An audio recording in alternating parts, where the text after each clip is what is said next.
আপনি ফালা বহু সাংবাদিক হয়ে গেছেন। আপনি এই হোল্ডিংটা বাড়াইলেন কেন? হ্যাঁ, আপনাকে কি হোল্ডিংটা কেউ বাড়াইতে বলেছে? আপনি ফালা বহু সাংবাদিক হয়ে গেছেন। হ্যাঁ, আপনি সর্বপ্রথম আমার প্রশ্নগুলোর উত্তর দিবেন।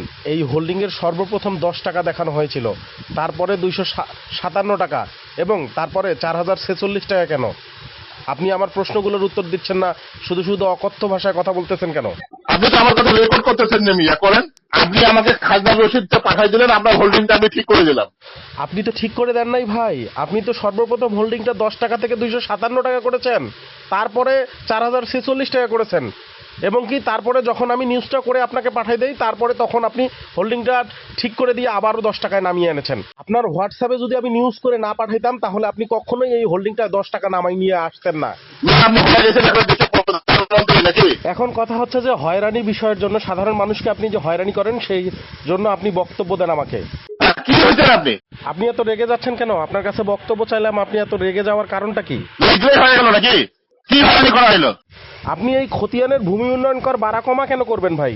আপনাকে কি বাড়া কমা করতে বলছে?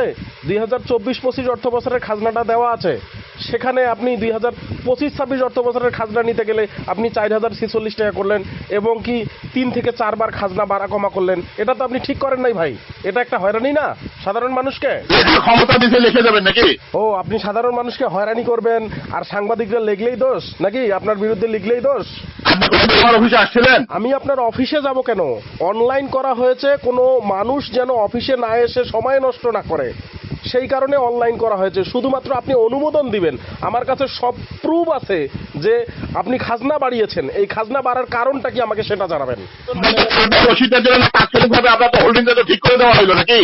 আপনি প্রথমবার 5 মিনিটেই সেটা 4046 টাকা করে দিলেন এবং কি যখন আমি নিউজটা করে আপনাকে পাঠাইলাম 2 ঘন্টার পরে আপনি আমাকে এখানে দিলেন মাত্র 10 টাকা। আপনি আবারও 10 টাকায় কিসের জন্য নিয়ে আসলেন 2 ঘন্টা পরে ভাই? 2 ঘন্টা পরে কি আপনি নিয়ে এটা কি বসে থাকবেন নাকি? মিয়া অফিসে আমার কাজ নেই, ঠিক করে দেবো। অফিসে তো আপনার কাজ থাকবেই, কিন্তু এই কাজটা শেষ করার পরে অন্য কাজ করবেন। যাই হোক, আপনি বক্তব্য দেন, মানুষকে হয়রানি করতেছেন, সেই বিষয়ে আমি নিউজ করব ভাই।